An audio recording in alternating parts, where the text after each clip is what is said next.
کہتے ہیں کہ زمانہ قدیم میں ایک رئیس کی بیٹی گھوڑ سواری کے دوران گھوڑے سے نیچے گر گئی اور اس کے کولے کی ہڈی اپنے بن سے جدا ہو گئی۔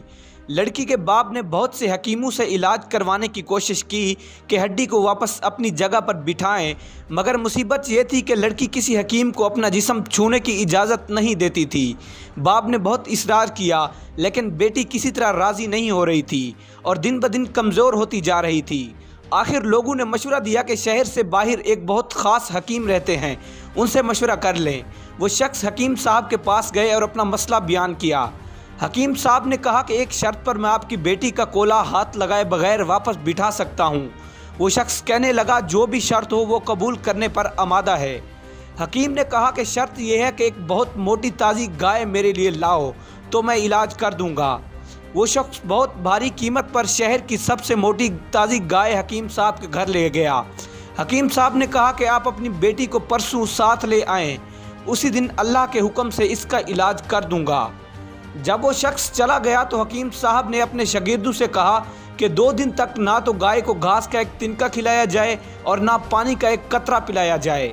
شاگرد حیران ہوئے کہ اتنی تنومند گائے 2 دن میں بھوک اور پیاس سے مر نہ جائے، لیکن چونکہ استاد کا حکم تھا اس لیے تعمیل کے سوا کوئی چارہ نہ تھا۔ 2 دن تک گائے بھوک اور پیاس کی شدت سے بہت کمزور ہو گئی۔ دوپہر کے وقت وعدے کے مطابق وہ شخص اپنی بیٹی کو چارپائی پر ڈال کر حکیم صاحب کے پاس لے آیا۔ حکیم نے لڑکی کے والد سے کہا کہ اپنی بیٹی کو گائے کی پیٹھ پر بٹھا دیں۔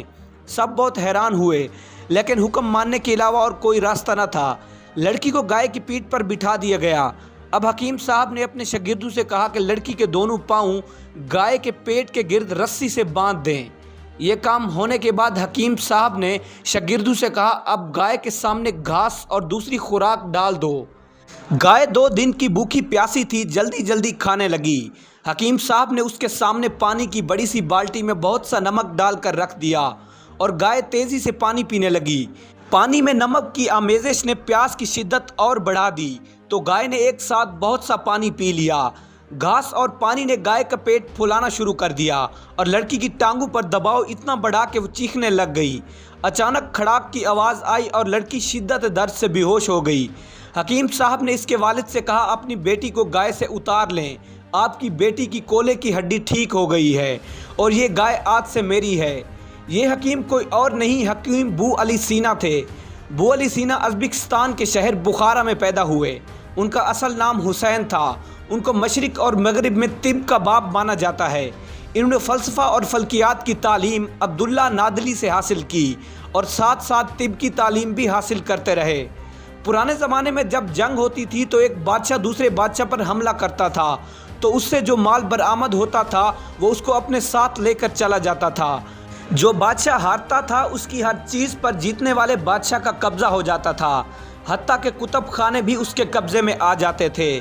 ان کتب خانے سے برآمد ہونے والی کتابوں کو بہترین سرمایہ سمجھا جاتا تھا۔ اس دور میں سب سے بڑا کتب خانہ بخارا کے سلطان کے پاس موجود تھا۔ جوانی کے دور میں جب بو علی سینا کو پتہ چلا کہ ایسا ہی کتب خانہ بخارا کے سلطان کے پاس موجود ہے تو وہ کتب خانے میں جانے کے لیے طریقے تلاش کرنے لگے۔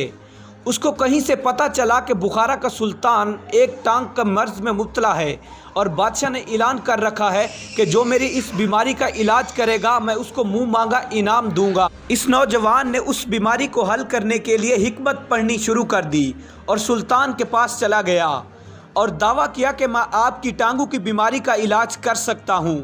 سب طبیب جو ادھر موجود تھے انہوں نے اس کا مذاق اڑایا اور کہا کہ ہم اتنے قابل ہو کر یہ ٹھیک نہیں کر سکے، تم کیسے کر لو گے؟ جس پر اس نوجوان نے پھر اپنا دعویٰ کیا کہ میں اس بیماری کا علاج کر سکتا ہوں۔ بادشاہ نے حامی بھر لی اور اس لڑکے نے کچھ ہی دنوں میں بادشاہ کی اس بیماری کو حل کر دیا۔ اب سلطان اپنے دربار میں کھڑا ہو کر اس لڑکے سے کہتا ہے کہ مانگو کیا مانگتے ہو؟ اس پر اس لڑکے نے جواب دیا کہ میں آپ کے کتب خانے میں 1 سال تک گزارنا چاہتا ہوں، جس پر سلطان رضامند ہو گیا۔ بو علی سینا کی ذہانت کا اندازہ اس طرح لگا سکتے ہیں کہ وہ 1 سال میں پورا کتب خانہ حافظ کر گیا اور سلطان بھی یہ دیکھ کر حیران رہ گیا کہ اس نے تو پورا کتب خانہ حفظ کر لیا ہے۔ یہاں سے نکلنے کے بعد بو علی سینا نے ایسی کتابیں لکھی جو رہتی دنیا تک یاد رکھی جائیں گی۔ ان کے حکمت پر ایک اور دلچسپ قصہ مشہور ہے۔ ایک دفعہ بخارا کے سلطان کا بیٹا عجیب و غریب بیماری کا شکار ہو گیا۔ شہزادہ احساس کمتری اور نفسیاتی مریض بن چکا تھا۔ ایک وقت ایسا بھی آیا جب اس کی بیماری نے پوری طرح اسے گھیر لیا، یہاں تک کہ یہ اس بیماری کا شکار ہو گیا کہ یہ اپنے آپ کو ایک گائے تسلیم کرتا تھا، اور یہ اکثر دوسروں سے کہتا تھا کہ مجھے ذبح کر کے میرا گوشت کھاؤ، میرا گوشت بڑا لذیذ ہے۔ سلطان اپنے بچے کی یہ حالت دیکھ نہیں پا رہا تھا۔ اس نے ابو علی سینا سے التجا کی کہ آپ میرے بچے کا علاج کیجئے۔ ابو علی سینا آپ نے علاج کی حامی بھر لی۔ وہ شہزادے کے پاس گئے اور اسے کہا کہ ہم تم کو ذبح کرنے والے ہیں، لہٰذا تم خوش ہو جاؤ۔